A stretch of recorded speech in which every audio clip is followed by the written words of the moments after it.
the kind you wear a tie. Button up from 9 to 5. I tried that life but said goodbye. I'm not always polite, but I get the job done. Who says the world can never be fun? I'm simply unprofessional. Simply unprofessional. Yeah. Yeah. I'm unprofessional.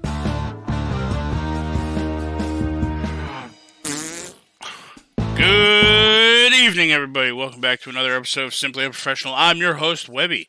Joining me tonight, we got Devin. Hey everybody, how's it going? And we got Rob. And Matilda. Hey, guys. Yep, we both here. Matilda, want to say hi? Well, There. I was going to say, don't get her started. She won't stop saying hi. Okay. All right, so we're going to jump right into this week. I was out last week. Matilda is very upset that I was not here last week. Hey, let's address the elephant in the room. I sound different because pretty soon here I'm going to be on mobile. He's on the road, folks. I'm going to be on mobile setup for SU for a good chunk of time. So with that being said, I'm testing out the mobile setup for right now. So He is going to TNT headquarters or TLC headquarters, and he is going to pick it outside until they pick up a show. Yep, from us. So they pick up our show. Yep, that's true. That's exactly what's happening. This week we have a couple things to talk about. One is a movie starring Russell Crowe called Unhinged, and then the other Fat Russell Crowe. And then the other is the Disney Channel's WandaVision. I don't know why when you like introduced Disney, I'm like, oh shit, we're doing a Disney Channel original movie. The Disney Channel original movie, Brink. Oh God, I think I've seen that. I love Brink. I can talk about Brink for hours. Was that the roller skating one? It is like roller skating down the hill. Yep. Yeah. God, it's been forever since I've seen any type of Disney Channel movie, like original movie. When I think Disney movie, I think of like the classics. And we have let me go to the other chat here. The one I sent the other day. Yeah, yeah, like the race car one or whatever, the go-kart one. Yep, starring Brie Larson. Brie Larson's hit, what she's best known for. Yes, right on track. Right on track. So Brie Larson, if you're listening to this by chance, or if anybody who works with Brie Larson is listening to this by chance, tell her we loved her in Right on Track. Yep. Fantastic. Deserved an Oscar, in my opinion. So, Rob, you're muted. I don't know if you knew that. I know you usually mute during the intro because I yelled at you for that one time where you started talking, asking if we started recording or not. Yes. But no, I was muted because Matilda was continuing to say hello at length. At length. At nauseum. All right. So, Unhinged. To me, this movie literally feels like somebody who just got home from work, had a really bad day, hit road rage really hard in traffic, and decided to scribble out everything that he would continue to do to people if this day continued, and then just shit it onto somebody's desk, and they're like, oh, hey, this is a script, cool. And then they made the movie. I think I described it to you best, right? I think I described it to you best. I said, like, it's honestly one of those movies that if you just watch it for what it is, it's fine. But it's super easy to pick apart. Like, there's so many things in the movie that you could easily just pick apart. And as soon as you have to pick it apart, it falls apart. But it's one of those movies, if you just like don't think about it, just close your eyes and watch it, it's not terrible. I mean, it will hold your attention. It's not terrible. I will give you that. It did hold my attention, but at the same time, it still just feels like everything I would have wanted to do to somebody when I was having a really bad day. Like, when you just envision it in your head, you're like, oh, this motherfucker. I mean, Webby, I would follow this fucking person. I already know you were Russell Crowe in your head throughout the whole movie. I mean, well, yeah, but I mean, probably not as bad. I wouldn't have killed a kid. Well, I mean, I've been on calls with you where I could point to that. Listen. Otherwise, Listen. I didn't finish the statement. No one needs to understand what I was about to say. Okay. So, okay, let's start with Rob on this one. Rob, I had you watch this the other night. Mm-hmm. Yes. Going into it, you knew my thoughts on the movie. I did. What were your thoughts coming out of the movie? Because I feel like I lowered the bar real far for you. Yeah. I mean, it was eh. Like, I don't know. I hate this, like, like, with the platform, right? That's what it was called. Like, I hate this, humanity is the evil and totally evil, like, thing. Like, I hate it when they do that. It's like, give me something that's, like, actually scary. It's like, oh, crazy human. But, like, but I mean, I know that in real life, crazy human is, like, the most thing you're going to actually find to be afraid of. That's the most terrifying thing, right? Crazy human. Because, I mean, that's the thing you're going to encounter more often than not. Encounter crazy humans in my real life. I don't want to encounter them in my movie life. I get that. But I mean, this was a horror movie either. This was a thriller. I mean, if anything, like, it was a thriller. But I was also lied to because, well, not lied to, but you guys over exaggerated. Like, he goes around killing everyone she knows. He killed 2 people. Well, yeah, I mean, he attempted to murder multiple some people. strangers bought it too by, like, collateral damage, but yeah, like the gas station guy. Gas station guy. The cop. The gas station guy. I felt bad for him. Like, I'm like, oh, okay, he's good. And the car just. And then the car slams into him. It's like, Jesus. Yeah, both times, like, it's other cars that killed those other people. Like, he just. Like, he was the luckiest fucking son of a bitch psycho there ever was. It's like, this person's hurt, but now he could get hit by another random car. Oh, this cop car got flipped around. And hold on, by another random car. Just break it down. Like, hold on. I will preface and say I'm giving this movie way too much fucking credit. You could break it down and be like, well, it's kind of a social commentary on the fact that this guy's running around murdering everybody, but cops are too busy fucking uploading it for fucking views on Instagram or whatever. And I mean, it's kind of true, but at the same time, I refuse to give that movie that much credit. Yeah. Like doing that, amount of time it took for him to kill the lawyer in the restaurant. The cops should have already shown away. But no, everybody was too busy fucking recording it and uploading it to fucking Twitter. But you know what? If you're gonna try to pitch, if anyone's gonna try to pitch that side of it to me, not everyone in that restaurant had a smartphone that could do that. And what about the restaurant employee? There was one guy at the restaurant when as soon as it started happening, he was like, "Call the cops!" And then he ran out the door. So yeah, but I mean, to be fair though, I don't really blame the guy. Like, call the cops, run out the door. Like, I mean, this guy just murdered a dude in front of like 15 people. I mean, I wouldn't be sticking around to video record nothing. Right. I'd be out that door too. Plus, you got a free meal out of it. Right. Upside. Dine and dash. One star review on Yelp. But I mean, are you telling me there are out of the diner employees there, no one could pick up the phone and call 911 while this was happening? You could say they were like shocked, stunned. And I mean, like, it took way too long for that.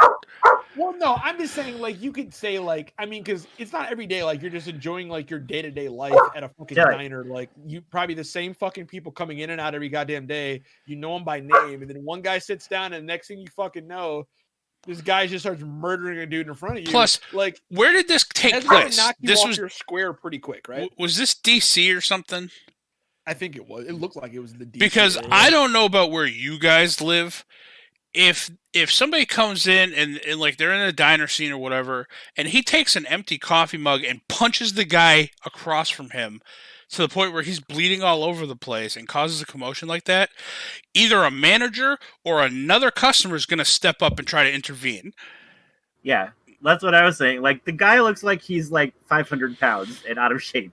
I'm sure most of the people would be like, I could take him. As we find out, he's like 500 pounds of just like raw muscle, apparently. Well, yeah, like 500 pounds of very much in shape. Like, he's just like A shape. He's like one, with the exception of when he throws people. With the exception of when he throws people around. Well, The yeah. man is active. Like, the man is active. All right. With the exception of when he throws people around, he's essentially One Punch Man. He punches people and then they stay down for a pretty long length of time. Like it's bad. I mean, I will say this though, like the punches that he gave the mom, those did look pretty good. Although the mom is fucking retarded sometimes. But like when she fucking knocked over, first off, I want to say that fucking minivan that he was in at the end there had no center of gravity. No. Or the fucking Prius. Yeah. Well, is a better wedge than I thought. No, she fucking rolled that shit. The minivan versus minivan. No, that would not have done that. You mean their quote Fortnite strategy? Yeah, their Fortnite that strategy. too. I was like, I don't play Fortnite, but that's saying to Webby, hey Webby, for a strategy for PUBG, let's go down to a place that we always go, and you sit and wait inside of a Jeep, and I will get people to come, and you run them over. It's like, that does not work. I'm sorry. Me and Webby have done that exact strategy. No, we've gotten into vehicles and just run people over, but we have not lured people to us and then had one of us drive them over. Definitely known, like, okay, there's somebody out here around here or something. You're like, all right, Webby, you watch outside. I'm just gonna make a run for this vehicle or make a run for this house. When they start shooting, you shoot them. Yeah, we've done that before. For sure. And like the one thing I know, it's really small or whatever. But insignificant, but we're gonna pick it apart anyway. Yeah, and it's something that I brought up to Rob was at the very end when they put that van that was flipped over upside down on the car carrier to tow it away. They would not have pulled it onto the car carrier upside down. No, they would not have. Okay. That really okay, with my dad working at a garage where they had to go and pick up cars for wrecks. He did this job my whole life, okay?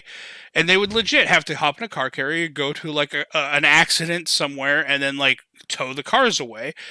That part really bothered me. How mad would he be if one of the drivers showed back up to the shop with a car like that? They'd probably be fired. They'd be like, hey, sorry, this is your last day. You're a dumbass. Also, another thing is they were looking for this guy from the very beginning because he kills his ex-wife and burns her house down. Yeah. They know it's him. They mention him on the TV. They have a description of his vehicle. Yep. Yeah, and that truck is driving all around with tons of traffic violations before anything even happens. And everyone's just like, we can't find him. No idea. He's just is sitting in the middle of traffic, blocking everybody across the street. And we have no clue where he is. Slamming into the back of this woman's station wagon, literally surrounded and boxed in by traffic. And nobody's calling the cops, or the cops aren't showing up for this truck. Man. I'm sorry, but in real life, this guy probably would have been caught within the first 30 minutes of the movie. For sure he would have. Like at the gas station, he would have got caught. Yeah, like right after the gas station, he would have caught. But no, for sure. Like I mean, yeah, like I said. But I mean, like in terms of just like watching it for like the spectacle, like it wasn't a bad movie in that respect. Like just it kept my attention. Just watch it. Like, yeah, it's not a bad movie just to like watch and like. It's a good background noise movie. Yeah. It was it's okay. Not like it's unreal. It's not a movie. It's not. I didn't go into it with the expectations of like, oh, this movie's gonna like be fucking Oscar material. No, I mean it's not a bomb or anything. It's okay. It's an okay watch to watch once. It's a movie. Like it's very a movie. realistic. Like you're gonna watch it once and be like, oh, okay, cool, and then you're gonna move with your day. Like it's not Hush. Like. Now, Hush is a horror, more thriller than horror. Is that the one with the girl who can't talk? Yeah, she's. Okay. It's on my to watch list on Netflix. Don't ruin this for me. I'm not gonna ruin it for you. But because it looks creepy as fuck. It's really not. But it is. It puts you in that situation where it's super creepy because she's not. She's deaf, right? She's deaf. She's deaf, so she can't hear.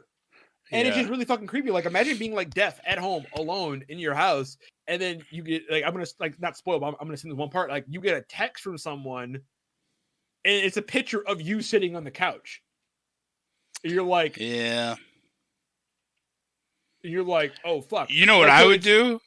Well, me being me personally, not me being, a woman in a movie. obviously, is if somebody sent me a picture of me sitting on my couch, Where right? he gets up, strips off No, all his clothes and dumps cooking oil on himself. I would It's say like, "Come at me." I would reply and I'd say, take another one in 20 seconds, and I'd just strip nude. Just no one wants to see that. I thought. I'm sorry. See where I thought you were going with it was. I thought you were gonna be like, no, I'm gonna get up, like dump like cooking oil on my head, like strip naked, and just stand in the corner with my back against the wall, and that way when he goes to grapple me, he can't get a good grab. No, see, that's a double-sided sword though, because then you can't really grab them either. Well, no, they're still enclosed. It's much easier to grab someone enclosed if you're oiled up. It's still very hard. You get a. I've drenched my buddy Scott head to toe in hydraulic fluid, and he did jump on my back, and he managed to cling to me, but he also had me in a headlock. That was the only way he was able to. So, yeah. Double-edged sword, but go for it. Why not? Well, because I'm a big guy, if I can get somebody in close, they're done. I'm slamming them to the floor, and I'm laying on top of them.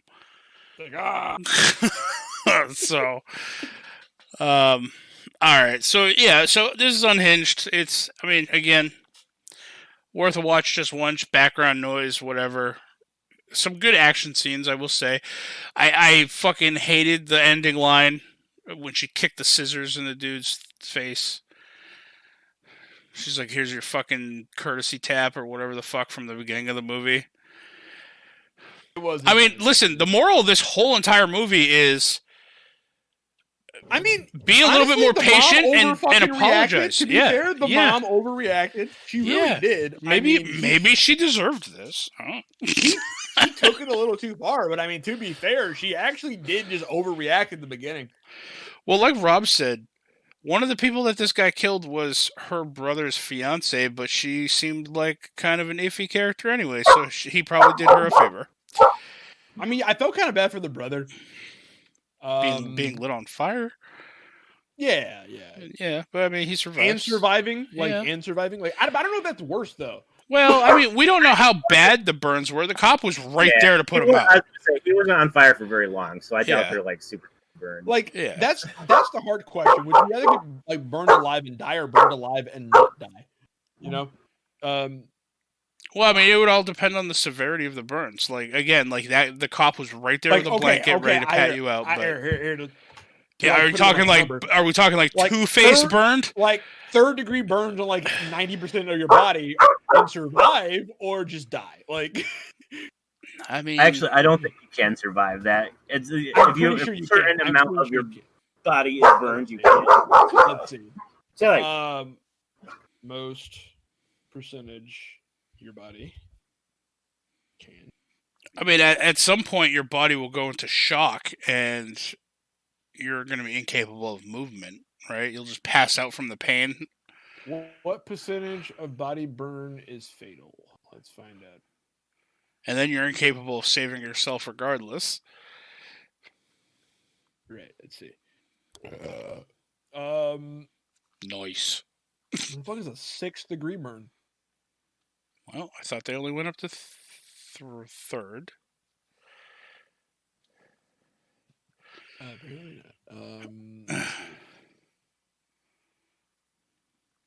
That's kind of fucked up. I don't want to see pictures. I can't deal with No, that. No. I'm not saying pictures.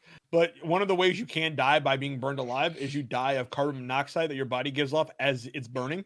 So you basically die by inhaling your own burnt body fumes. Yeah, you suffocate. It's kind of fucked up. Well, you figure also the fire's burning all the oxygen around you and stuff.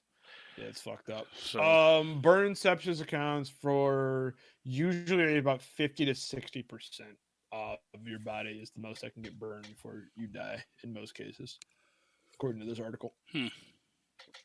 So, with the most possible percentage you can be burned and live, or would you rather just die? I mean, I would probably choose death only because burning to death is one of the few ways I really don't ever want to experience. I think like burning to death and being buried alive is probably the two of my top of the list there. And drowning is pretty bad too. Drowning is up there with me. For me, my three, in not no particular order, be burning alive, drowning, or being buried alive. Hmm. Yeah, I mean they're relatively. They feel like they're going to be relatively slow deaths. I would probably put drowning and I would probably number one of the ways I know I don't want to go is being buried alive, like for sure, because that one sucks because you're just waiting for oxygen to run out, and it's very much one of those things where you're very much aware that you're going to die. See, I don't think I'll ever have to worry about that unless it's like a cave-in or something. But if it's like somebody's out to get me and they want to bury me alive, style, and they just fucking First off, again, I'm a big dude. They're gonna get sick and tired of moving me around. They'll just fucking put a bullet in my head. They'll be like, "No, fuck this. We're not doing this anymore." Either that, or they better bring fucking friends to help them bury this body. So. Yeah, and then they bury you too shallowly because they don't want to bury. They're too tired from carrying me to the dig site. Build a hole. Yeah, they're like, fuck. Dig a hole. Like, fuck it. I'm tired. I hate digging holes. But yeah. And I'm sorry if I'm ever held at gunpoint and somebody says, "Here's a shovel, dig a hole." I'm fucking hitting them with the shovel.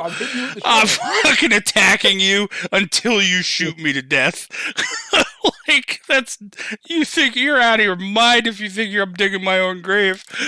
Dumbass. Free labor? Hell no. What is this? Yeah, that's what I was thinking too. With the brother, when he makes him write the letter, and the last line is, "Thanks to you, I'll never see another sunset," or whatever. I'd be like, well, I'm done. Fuck this. You're gonna kill me anyway. Why should I do anything you want? Yeah.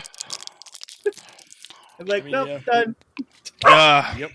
Yeah. All right. Like, if you make me dig my own grave, I'm just gonna I'll start digging, and then if I see an opening, I'm gonna hit you. If I don't see an opening after like about 2 feet, I'm just gonna fucking swing on you. I don't even care about an opening. You hit me a shovel, that's a weapon. I'm going. Like, dig your own grave. Like, no, fuck you. Anyway, all right. Now we're doing WandaVision. Or you try to confuse the guy. And they're like holding a shovel and you at gunpoint. They're like, dig your own grave, and they're like, fine, give me the gun. See if he actually does it. Mm-hmm. All right, so yeah, WandaVision.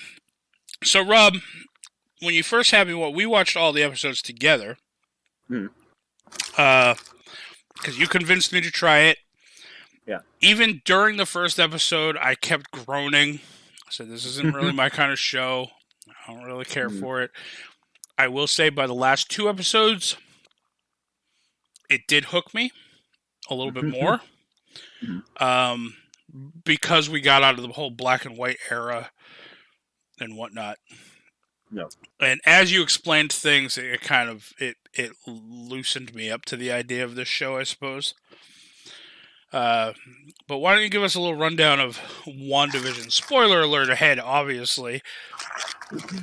Oh yeah, spoiler alerts for. Oh yeah, hey, if you're listening to this, spoiler alerts for what we just talked about for that movie. So if you haven't seen the movie, pause the podcast, go watch the movie, come back, and then you can continue. Oh yeah, we already ruined it for you. Kurt Russell died, or Russell Crowe dies. Kurt Russell was in it. Shit. Oh, no. He was the brother. Anyway. We just couldn't see his face.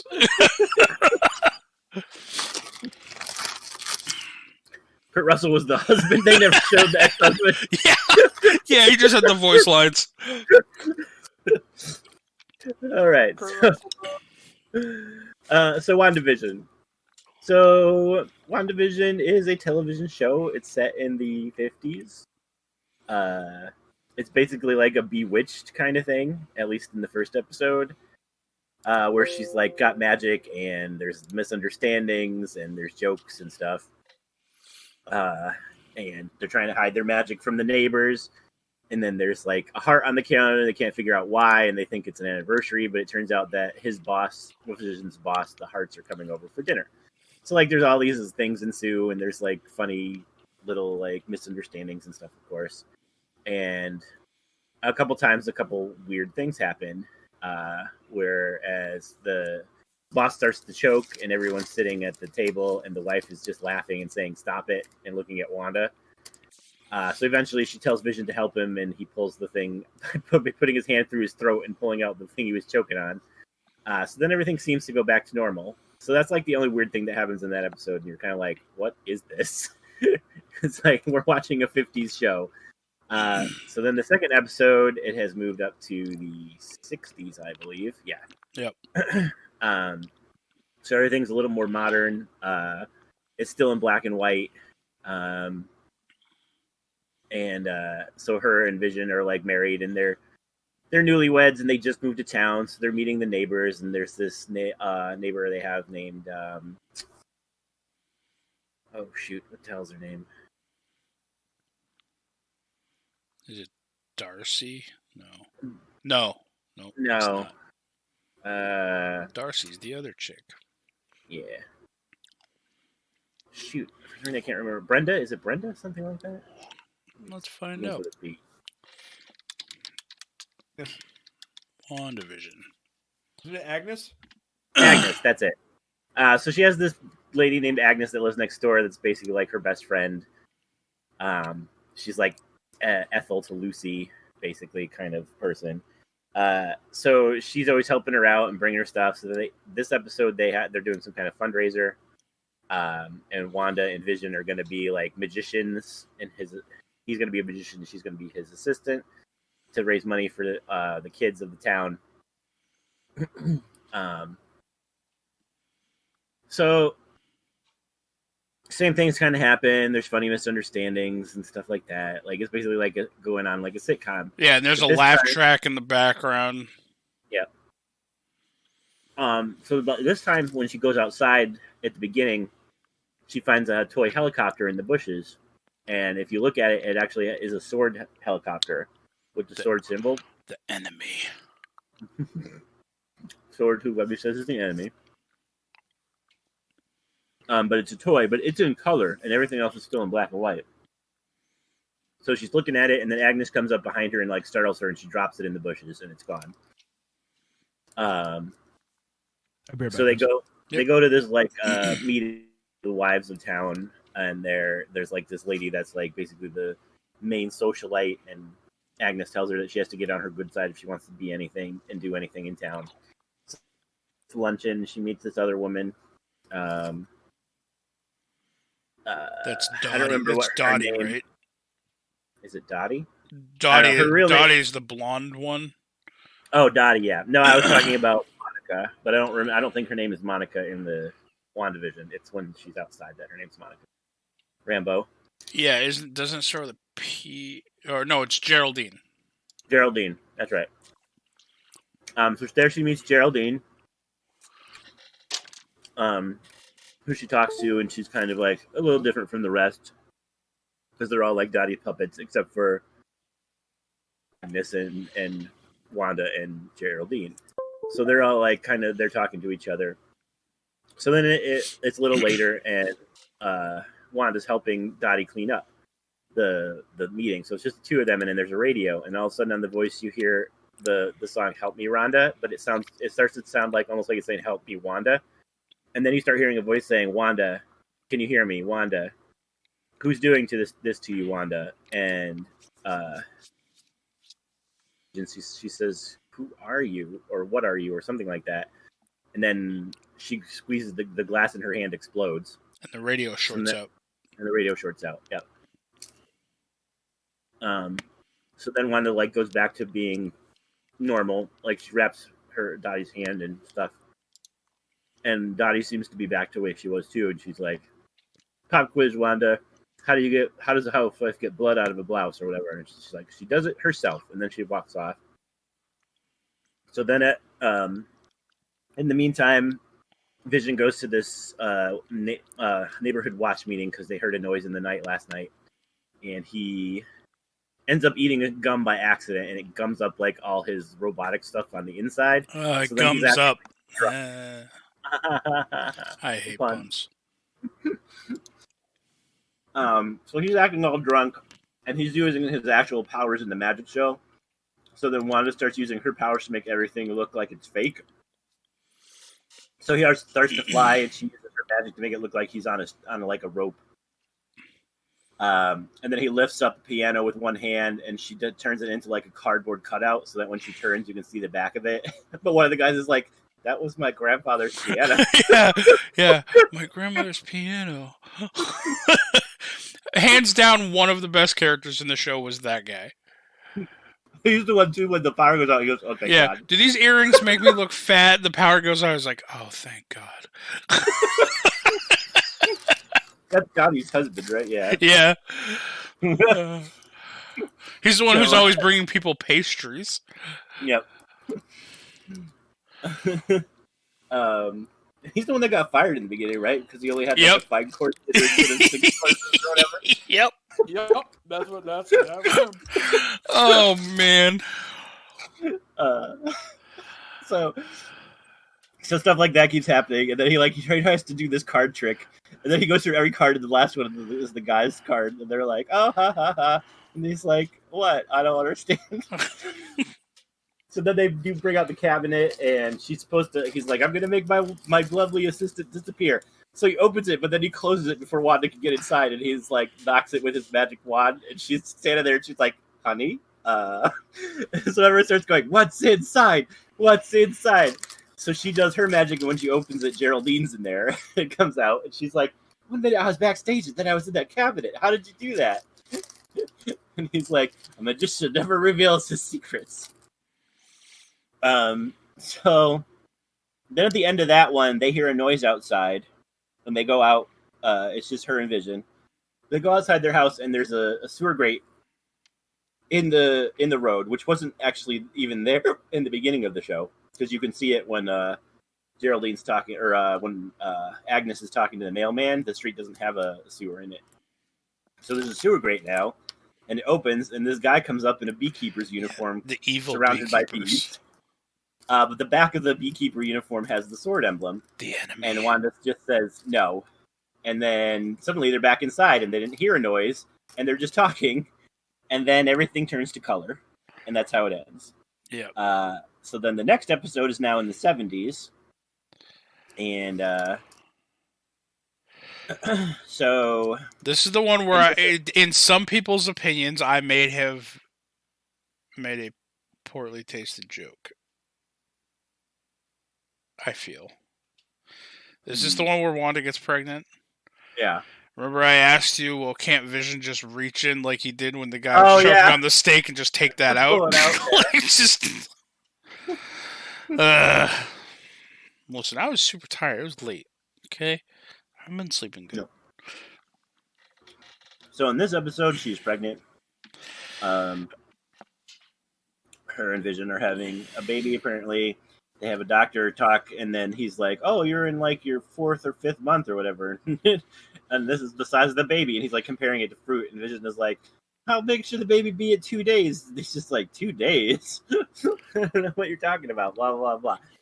So then they start making a nursery and stuff, and painting stuff on the wall, and they got a butterfly mobile, but when she has when the baby kicks, she turns the butterflies all real, and like, so when the baby does stuff, like, stuff starts going wrong. Also, laugh track again. The stork comes alive off the painting on the wall. Although it was still painted on the wall. Mm-hmm. So it didn't come alive from the wall. It just created a stork that came in the house. Yeah, I didn't realize, because the first time around, I thought that the stork had just gone back onto the wall. I didn't realize it was just standing in front of the picture to make the picture. Yeah. I only realized that the second when I was watching it with you.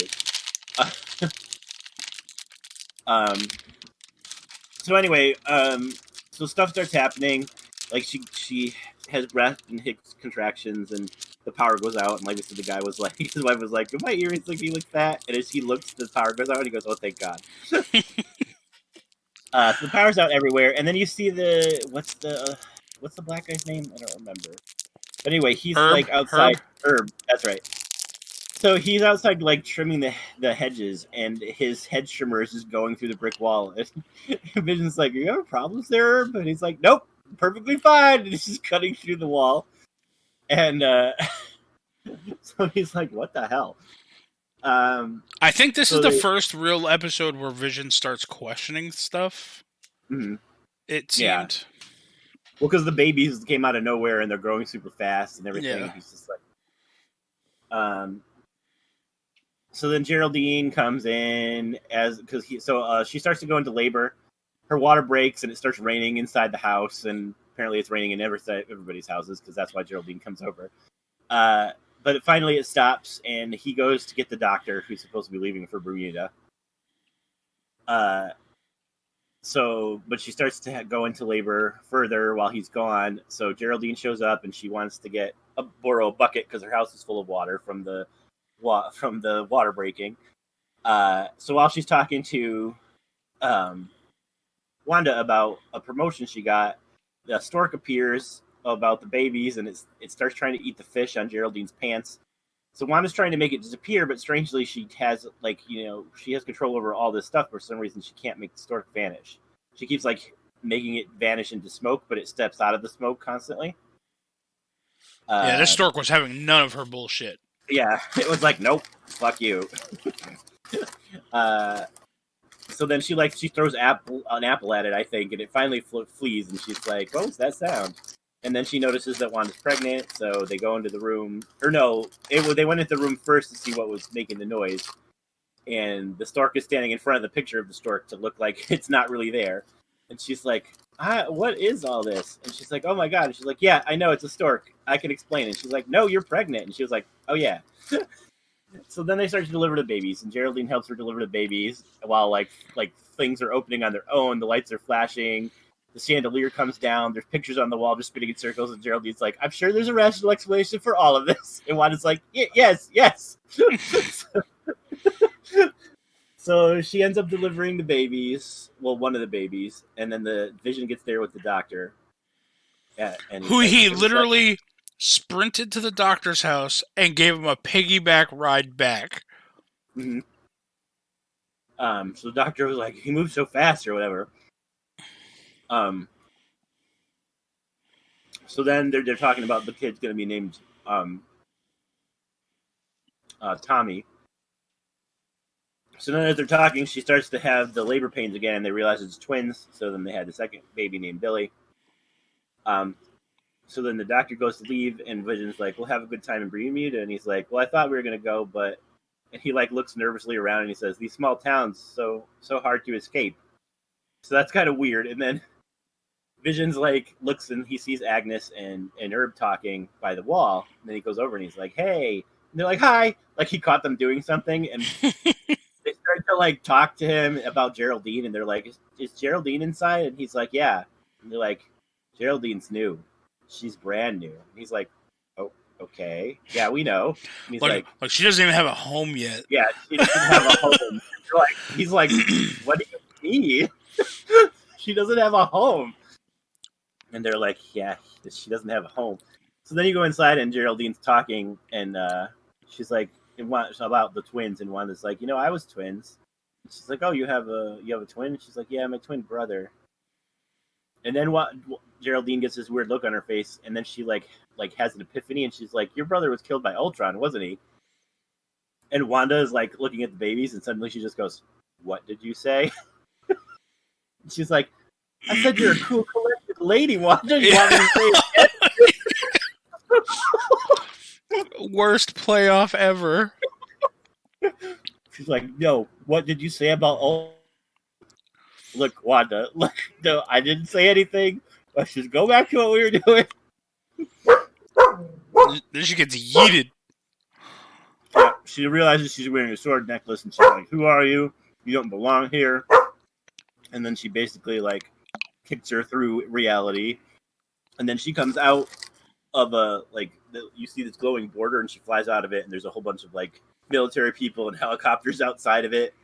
And they're shining it on her, and that's how that one ends. Except that Vision comes in, and he's like, "Where's Geraldine?" And she's like, "She had to rush home." And he's just like, and you would see him going, but they said she doesn't have a home. So this is kind of the first time you realize that it's Wanda that's causing this. Although if you read the comics, you would already know that it was Wanda that was causing this. But if you didn't, and you were just watching the show. Wanda is the one that's causing all the stuff that's happening. Yeah. I mean, to be fair, even if you read the comic books, but like acted like you didn't, it was pretty obvious she was the one causing all this to begin with. Yeah, I mean, I don't know. I think I know. I would say by like mid episode 3. two probably, if you didn't like catch on that she was the cause of this, like yeah. See, 3 was the kicker for me, I think. Because, like, after the first episode, we see the person's hand or whatever at the end, whichever episode that was. I was like, oh, who the fuck stuck these people in an alternate reality? But, yeah, then by 3, I was like, oh, Wanda did this. I get you. Someone's watching them. Got it. Matilda is very vocal about WandaVision. She loves the show. It's the only time when Rob puts it on that she pauses from her Nazi propaganda. She puts everything on hold and she watches WandaVision in complete silence, if you guys can believe that. Yeah. And then at the end of every Wanda episode, she says, "Hail Hydra." Hail Hydra. Oh, can I say each of these episodes has a goddamn commercial in it? And not like a State Farm commercial. It's literally a commercial made in the Marvel Universe for products in this universe. And some of them were like Hydra. Like there was a watch that was a Hydra watch. Yep. First one was a toaster that could toast pie.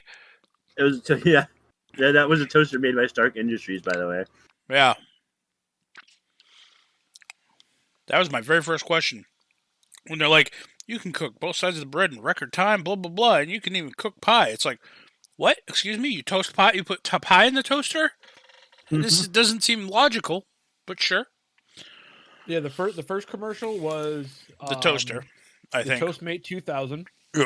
The second commercial in the second episode was Strucker watches, which everybody knows Baron von Strucker. Baron von Strucker, yep. Yep, and then the third one was the Hydra soap bath powder. Yep. The fourth one didn't have one. Yeah, the fourth episode didn't have a commercial. And then the fifth one was the Lagos paper towel. Paper towels, yep. Yeah. So the fourth episode, and the reason it didn't have a commercial was because it's not in the WandaVerse. And this is WandaVision now universe. At this point, the third episode or which episode was it where they did the magic show? That was the second. Second. I was kind of pulled in with that. It was funny. Third episode, The fourth episode pulled me in because it had nothing to do with what was happening in the town, really. And Darcy, this is the one where Darcy Lewis was introduced, played by Kat Dennings, who's super hot. So, grabbed my attention. Okay, continue. So the fourth episode, it's in the real world outside what they call the Maximoff anomaly because they realized that Wanda's causing it. So it shows you how Geraldine got in there. Her real name is Monica Rambeau, and it brings in a bunch of people from different Marvel movies. So Monica Rambeau is from Captain Marvel. She's the daughter of Captain Marvel's best friend. Yep. Darcy is from Thor, obviously. Yep. And it has Jimmy Woo from Ant-Man and the Wasp. So they all come together to try to figure out what's going on. Monica gets pulled into the thing and becomes Geraldine. Darcy figures out that there's a broadcast coming from it and gets an old TV, so they're able to actually watch the show. Yep. They're trying to identify the people of the town. And most people outside the town don't even realize that it's missing. They talk to the sheriff, and he's like, there is no such town, even though they're standing underneath the sign that says Westview. Is that it? Westview? Yep. And they're like, well, where are you from? I'm from Eastview. And they're like, but there's no Westview? No, never has been. So then they're wondering why they're not affected. They're like, was it a distance thing that everyone outside? Because like nobody's reported anyone missing or anything. The only reason that they know anything was going on was because Jimmy Woo had a parolee in that town that he tried to contact and couldn't get a hold of. So then he came here and they realized that it was missing. And Monica asked him why he hasn't gone in, and he's like, it doesn't want me to. Can't you feel it? And apparently she did not, because she walked up to the wall and got sucked in. Yeah, it like yanked her in.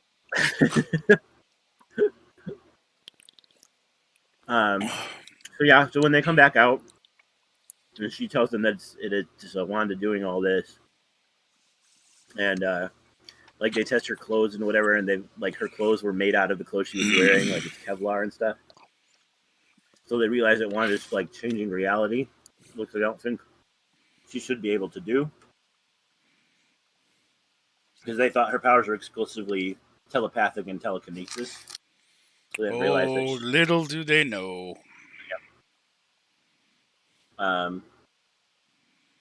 So they're all on the outside. They're trying to figure out what's going on. And that episode ends when Monica comes back, because it basically shows like it's basically a rerun of the first 3 episodes, but from the outside, people watching it and trying to figure out what's going on. Yep. And then the last episode is Monica talking to them about it. Inside, they're talking with the babies. They're trying to get them to sleep. Agnes shows up and offers to help, and then something weird happens where, like, she's gonna grab the babies, but Vision gets it away, and he's like, "No, I don't think I want you to touch them." Blah blah blah blah. So then she's kind of just standing there, and she looks at Wanda, and she's like, "Should we go again?" And Wanda's like, "What?" She's like, "You wanted me to take care of the baby. Should we start over from my line?" And Vision is like, "What the fuck is happening?" Yeah. And then like. and then Vision pulls Wanda aside or whatever, and he's like, "Did you not just hear what I heard? Like, are we hearing different things? Like, what's up with this?"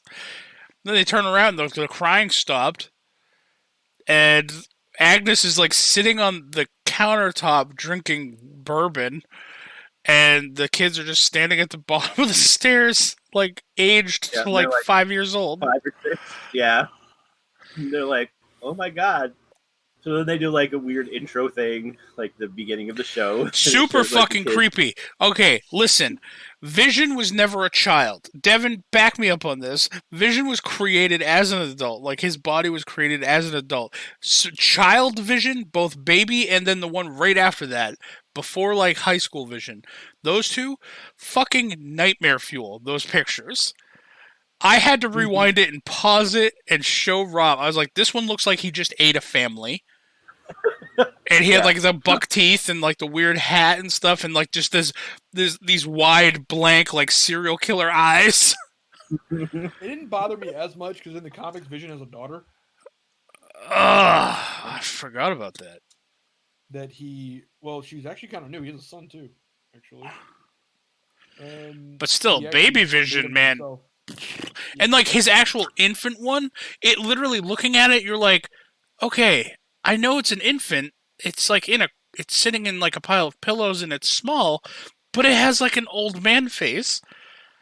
Like with all the lines and stuff, it just makes it look like wrinkle lines. It's like, this is bothering me. Like it's bad. It was nightmarish, hellish. All right, continue. I just wanted to chime in on Baby Vision. All right, so he's like, and then he's like, like they're arguing about like what happened, and he's like, Agnes saw the kids change from babies to children, and she didn't even bat an eye, and blah blah blah. And then she's like, yeah, so we don't need to hide it anymore. So the kids are like, they found a dog and they're hiding it in this thing, and she's like, it's hard to keep you two to stand still. She's like, I see you had to grow up to stop the crying, but I wish you hadn't learned to walk because you're always wandering away. And she's like, unless you're standing as a human shield in front of something. So she walks over, finds the dog. It has no collar. She says that maybe they can keep it. Vision's like, no. And then she makes a collar appear out of nowhere. And she's like, Vision is, Vision's like, why did you do that? You just did that right in front of Agnes. And she's like, oh, Agnes doesn't care, and I'm tired of hiding. And that's when he brings up about her not caring that the children went to adults. And she's like, so the kids are like, can't we keep them? And she's like, well, your father and I are thinking that you're too young for this responsibility, blah, blah, blah. He's like, you shouldn't be able to have a dog until you're at least, and she like turns towards him and he goes, 10 years old. And she's like, until you're 10 years old. So the kids look at each other and they're like, and then Wanda and Vision are like, no, don't you do it. And then they age to 10 years old. And they're like, damn it.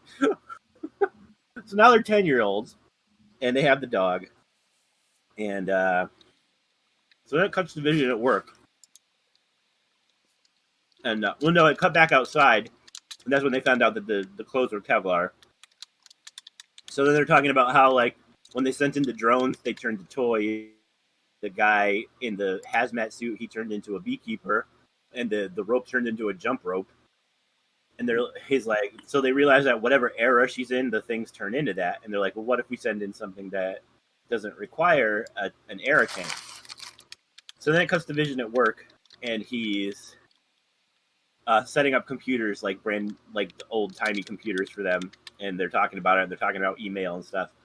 So then they get their first email, and it's says about the Maximoff anomaly, and that Westview citizens could be being affected by radiation and stuff like that.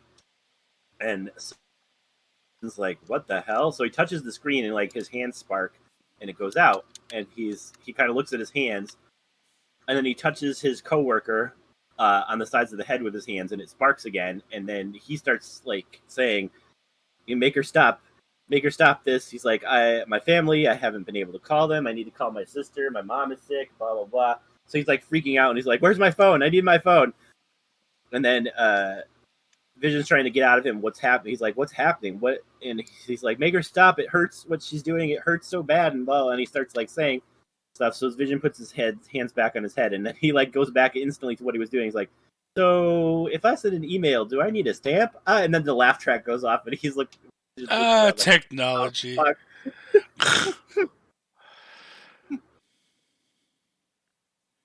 That was good.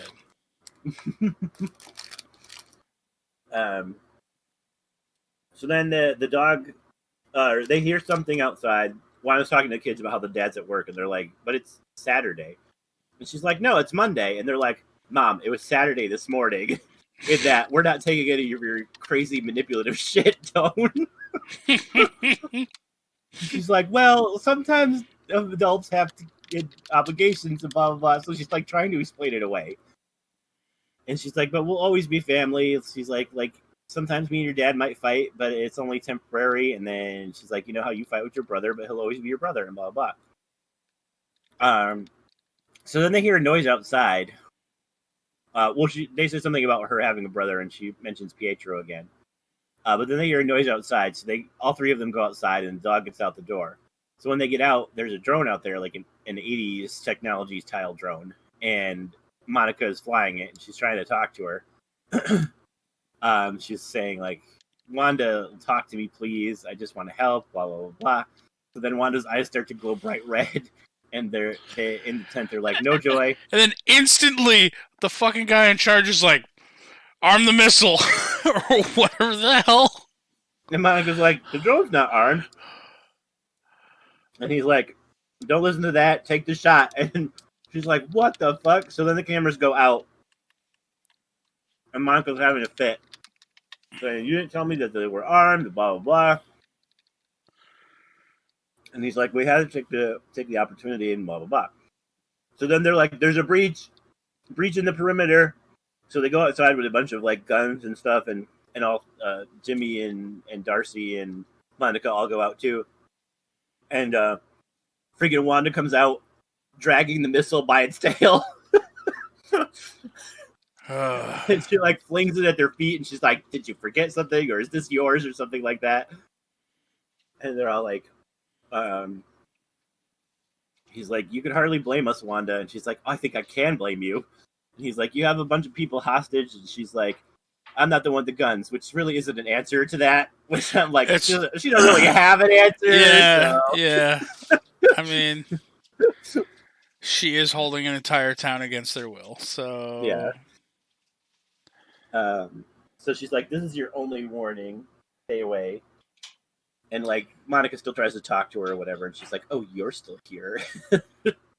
So she tells them to stay away, that this is their last warning, and then she charges back inside. well, as she's trudging back, she uses her power, and all the guys with guns point them at the director of Sword. The enemy. So when she goes back in, though, they all return back to normal. And they lower their guns, but like there's the wall is now like turns red, and it's like bright red. I'm assuming it's meaning no one can cross inside. I don't know yet though, but anyway, so she goes back inside, and her and Vision have another argument because she says what happened at work, and he's like, "You're controlling everything. I didn't believe it at first," but she's like, I have to believe that at first you were doing this subconsciously, but now you're aware of it. He's like, you have to let these people go. And she's like, what do you think? I'm controlling everything. I'm getting people to work and school and dentist appointments on time. And then she like sits back on the couch, and he's like, and every time he's like, we're not just down on the couch and watch TV and all this is going to reset to a new era. He's like, we're going to talk about this. Can't bring up distractions. And then as he says that, doorbell rings, and she looks at the door and she looks back at him and she's like, I know you're going to think I did that, but I didn't. And he's like, at this point, I have to go with the averages, Wanda. She's like, I swear, I didn't do it. So she goes and she opens the door, and like you see from her point of view, like her face gets super shocked. So, and as Darcy's going back inside to grab her notebook, she sees this, so she sits down and starts watching it. So then, as the camera turns to see who's at the door, it's Quicksilver, but it's not her Quicksilver. It's the Quicksilver from the X-Men universe. And he's like, "Hey, sis," and Darcy's like, "She recast Pietro?" And that's pretty much how it is. Probably the best choice, and obviously the better Pietro. Just I know you sent me the side-by-side comparison. I saw. Yes. I will say for the listeners out there, I almost said the viewers, but nobody watches this because it's an audio podcast. For the listeners out there, both me and Devin have been looking. Devin linked the picture of Baby Vision in Discord for us. Looks like an old man.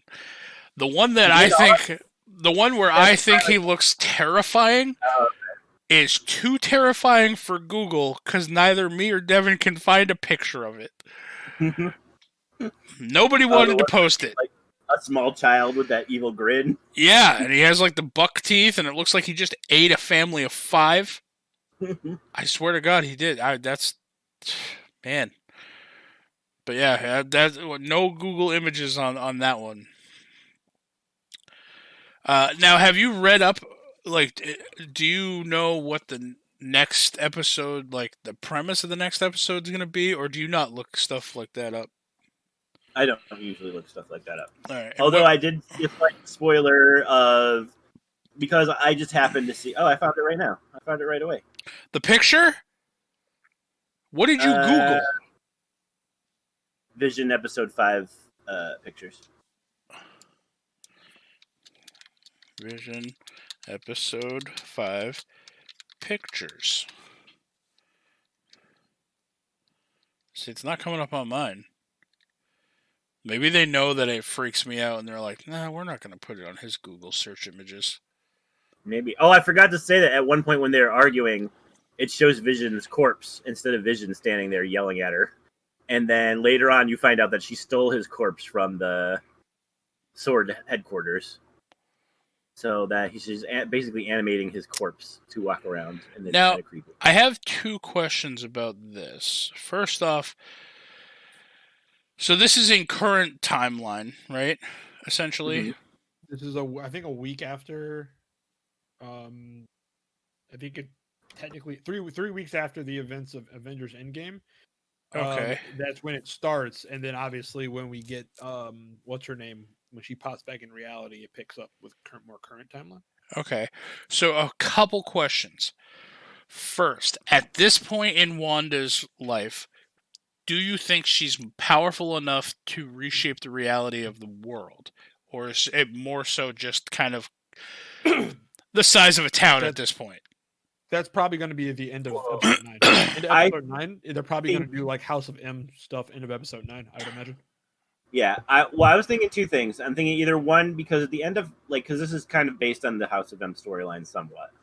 Because that's when she had her kids and all that, and she rewrote reality. Fucked up the entire Marvel universe. Yeah. So at the end of The that, same when way Flash fucks up the DC one all the time. I mean, she literally erased 80% of Oh mutants. God, here's the Yeah. picture.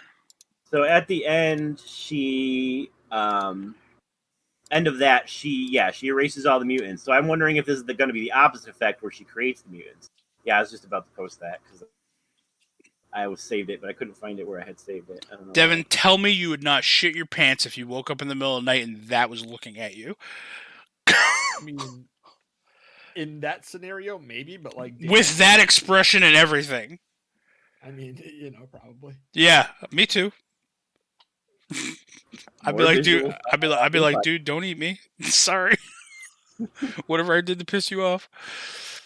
All right. So next question. Oh, I didn't finish. Oh, okay. So I was thinking either that's going to be, instead of her erasing all the mutants at the end of this, she's going to create all the mutants, and that's how they get into the Marvel universe. Or they kind of already hinted at She's they gonna don't know where. she's gonna merge the her powers- timelines, maybe. Yeah, either that or That's because they've fucking- hinted that they don't know where her powers are coming from because they're like the Mind Stone should only be giving her telepathic and telekinesis. But whatever this reality warping power is, it's coming from somewhere else. So I wonder if they're going to be like, oh, she's a mutant too, and that's how she gets to be the Scarlet Witch as she is. Because he specifically asked you, he's like, does she have any one of those funny nicknames and blah, blah, blah? And he's like, no, sir. Now wait, she's not in possession of a stone though, right? No, but the Mind Stone is what gave her telepathic abilities. That was their explanation for her having them. Yeah, being a that's mutant. right. All right. So my next question is, when this is happening and Sword is, unless Sword is, maybe the answer is just the fact that Sword's trying to do it by themselves. But how come the what remains of the Avengers weren't called in to deal with this? Because this is kind of a high level issue. Mm-hmm.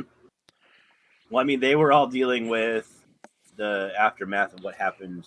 Because this is, like I said, this is only like 2 weeks after Hulk snapped everybody back into reality. Right. So, I mean, there's probably a lot more going on. That's not to say they might not see other Avengers at some point. Huh.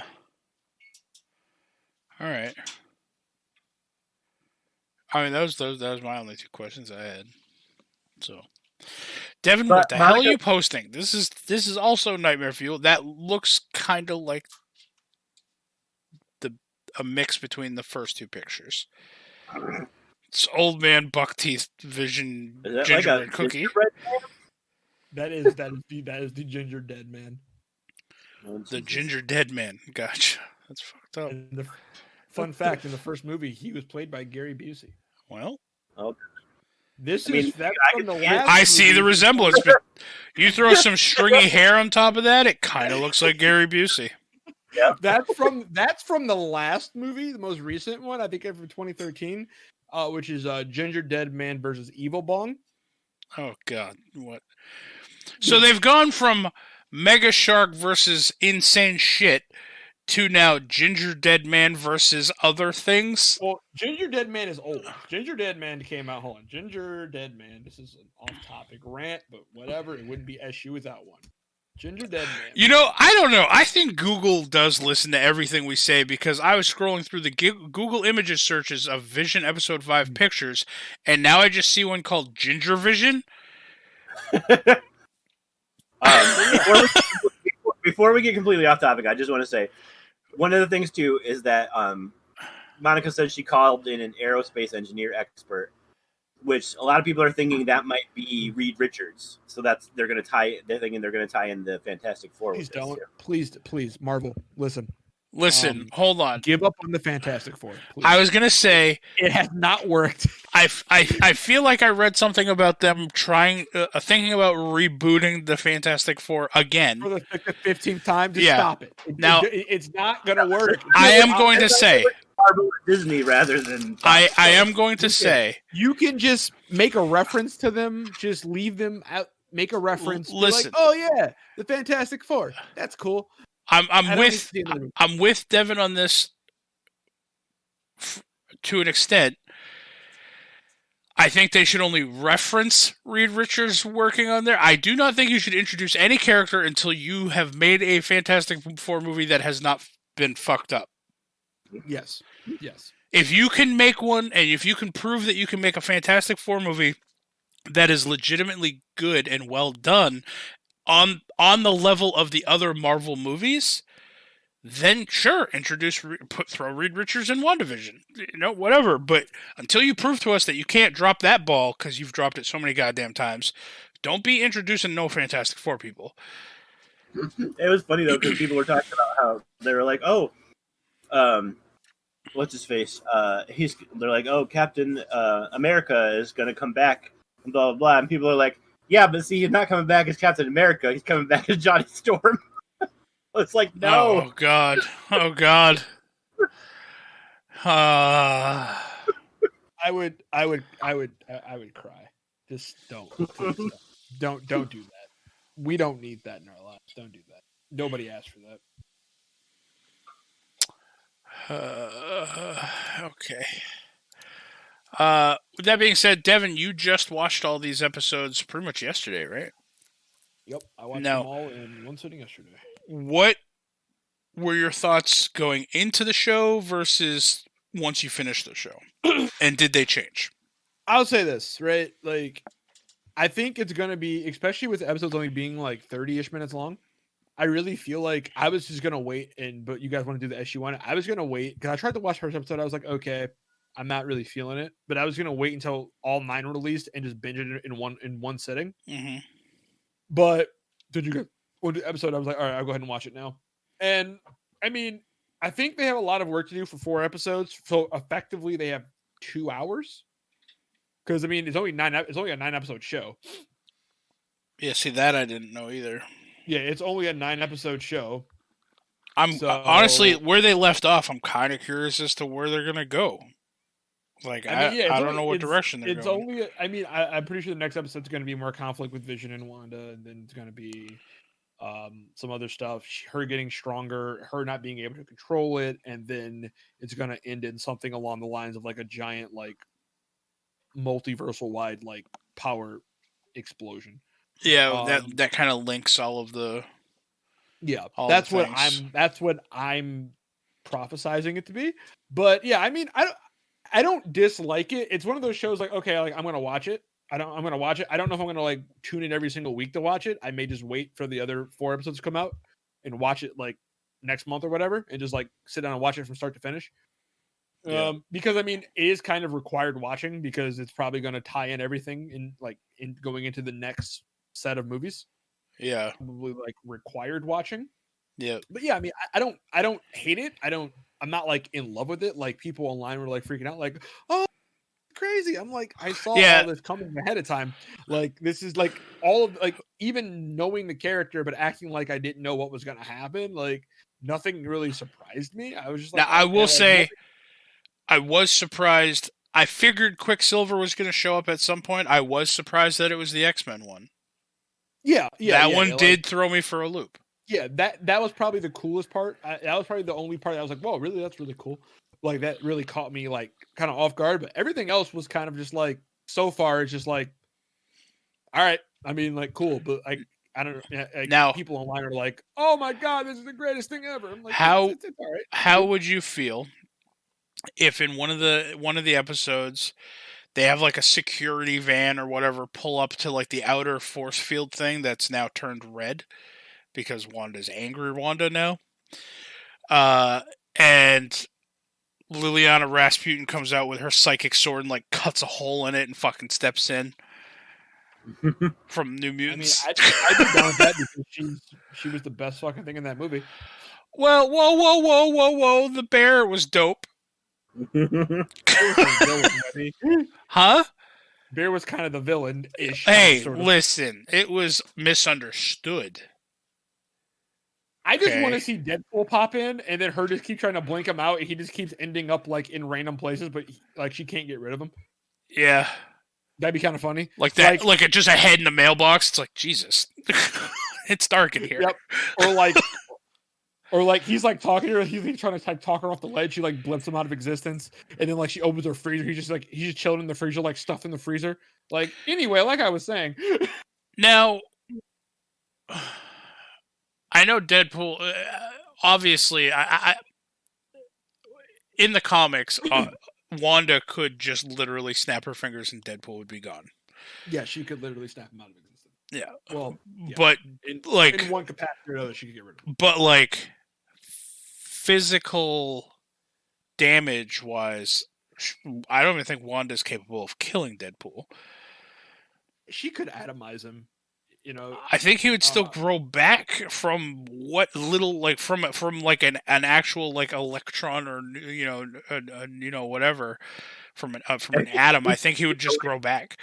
I think that each like atom or electron becomes a mini micro Deadpool. Well, that's more like God. Lobo. That's specifically like Lobo's level of regeneration in DC. Like Lobo, that actually happened to him.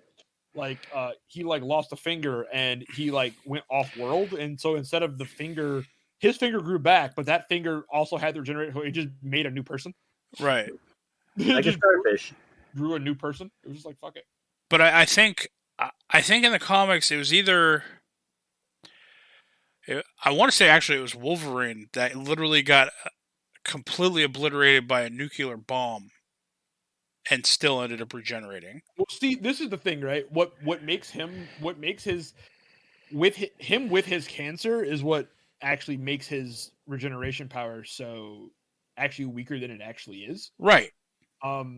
Like so if he got rid of his cancer, I do think if Deadpool is atomized, like I do think he would be gone. Like, right. I don't think he can regenerate from being atomized. Also, slightly off topic, but I know that you might appreciate this, and I don't know if you've read this. I was going over the cast of, I was looking at the cast lineup for the new Suicide Squad reboot that they're doing. Has like Idris Elba and stuff in it. I don't know who they're cast. Well, they have an idea of who they're casting for it, but Arms Fall Off Boy might be in it. No. Yeah. I hope he's just like that. I hope they treat him like they treated who's it, Grasshopper? Or no. Was it Batroc? Batroc the Leaper? I hope they treat him like they treated Batroc the Leaper. In Thor? No. No, in who the hell's Batroc? Oh, the Marvel. Oh, Marvel. No, you're talking the first Suicide Squad. Yeah, you're talking the one who's like who could climb anything. Yeah, and he started climbing up the rope, and they just blew his head off. I always get him confused with Grasshopper. I really wish they would do like that. Well, if they do, it's going to be a real. If they do, sure. But I think that they're looking at casting Nathan Fillion as Arms Fall Off Boy. That'd be amazing. Yeah. If they just like cast him and just immediately blew him up. Because like my favorite comic book death of all time is Grasshopper. I think Grasshopper 2 or Grasshopper 3. There's a couple people who have the name, but he literally his power. He had the suit for the first time, and he has like a suit that let him jump really high, and he literally just jumped into orbit and died. Jesus. Like it was like his first time on panel. Like I think he was like West Coast Avengers or something. Either West Coast or East Coast Avengers. He just like jumped and just kept going and jumped into orbit. Yeah. And died. But yeah, so I figured you might want to know because I mean I've heard you mention him before, along with because he's the stupidest character of all time. Well, also you've mentioned was it Polka Dot Man or whatever? Polka Dot Man's also pretty stupid. But he's in it. Even a joke. Polka Dot Man's in it. So yeah. Anyway. I see they're going just for a purely comedy level of what you call it. Possibly. John Cena's playing essentially the Captain America guy there, the Peacemaker. Oh, okay, nice. And apparently they're doing like maybe not an HBO Max, but it's one of those types of things. They're doing a spin-off show with him about Peacemaker. There's really not a lot about Peacemaker. I've tried reading up on him, and I've only heard references of him in other comics. But like, he's apparently the guy where, like, he just has a lot of gadgets and stuff, and he's essentially the Captain America, like peak physical human condition, blah blah blah. And he hates violence and such so much that he'll kill for it. He'll kill to keep peace. It's weird. Yeah. So. Yeah. I mean, yeah, he's kind of weird. Although if I had like if I had to pick like one character that I want to see like a TV show for or a movie show for, a movie show, It'd be a Fall TV Arm show Off or a Boy. movie- No, it would not be. It would be Moon Knight. Oh, I'd love to see a good gritty like Moon Knight show. Yeah. Like Maybe on Moon par Knight. on par with like how the Netflix dealt with the Punisher show, because I really like that. Apparently, they are talking about doing one. Really, Yeah, I'd over at love to see a over at Moon Knight Disney one. Plus. I don't know how what you call it is. Is this actual like a legit teaser? Hold on. I So was just talking out my ass, but apparently it won't exist. with that being said, we are about an hour and 15 minutes in, so we're gonna round up the episode here. But I do have a couple questions for you guys. Okay. Now I pulled this off of a list of essentially mind-boggling questions that you will ever read. Okay, some of them are really dumb. Such as, if a Cyclops closes his eye momentarily, is it a wink or a blink? I guess. Well, It's a blink, but I mean, can a Cyclops wink at you? Maybe if they do it with a really over-exaggerated like head gesture, like they're gesturing towards you when they do it.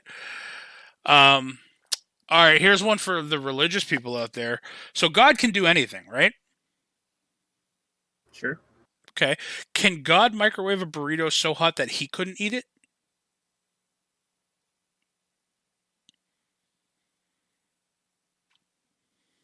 Yeah, see, these are the types of questions I have.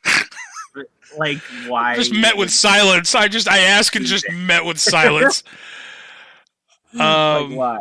I mean, it's like that's a paradoxical question, because you're asking if he has the ability to microwave a burrito so hot he couldn't eat it. But if you establish the fact that God can do anything, yes, the answer is yes, but then the answer is really also no, because if you microwave it, he should be able to eat it because he Right. can do anything, including eating it. Yeah. It's a paradoxical question. When you ask that question, the universe implodes. It's just That's like the statement I used to make all the time as a joke. What was it? I gotta remember the exact wording of it. But you go ahead. I think. okay. So the next one, Rob, is if humans are so bad for the environment, where did barn owls live before there were barns? Those weren't called barn owl. Well,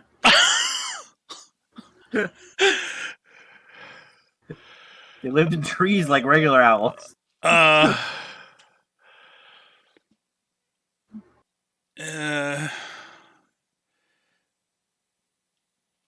Isn't saying that something is indescribable describing it?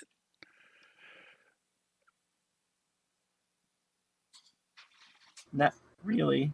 I mean, you I mean, are. there could be any information about it. Yeah, but saying something is indescribable is stating an observation of something, which would be describing something.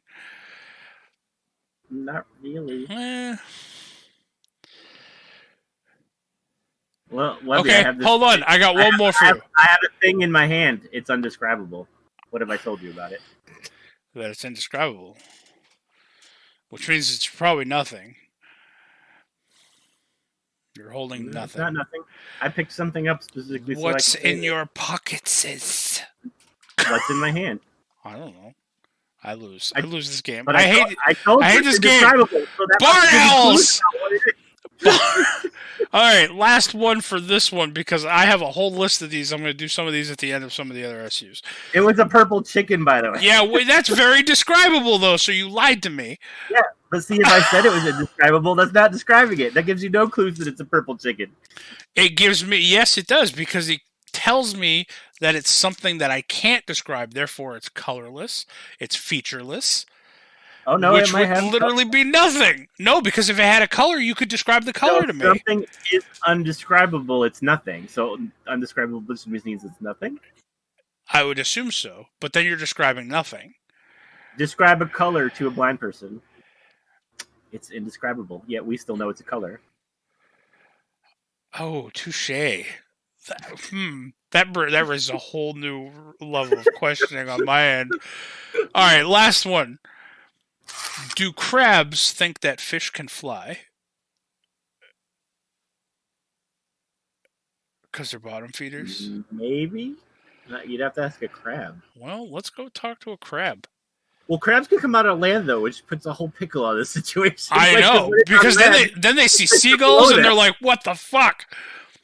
But then also when they're on land, the fish are below them, so they're like, wait, you're not flying. Yeah, but when they're on land, they can't see into the water and see the fish below them. But when they're in the water, they can see the fish that are flying around above them. That's a conundrum. We need to talk to a crab. We need sentient crabs in our lives. No, please no. Why not? We can talk to those crabs that grab knives and walk sideways. I mean, that just sounds like one of those mistakes that ends the world. Next thing you know, they're just overthrowing governments. Yeah. They've rallied against the human race. Oh, man. All right, so that's the last ones I have. I don't know if Devin found his wording on his paradoxal... I didn't know. But it was just I didn't get the exact wording down, but it was just a play on the liar's paradox. Oh, gotcha. All right. So as we wrap up, we need a life advice with Devin and a science corner with Rob. Getting real with Rob. Let's start with getting real with Rob. You were not prepared for this. I was not. I totally forgot about getting real with Rob. We haven't done it in a while.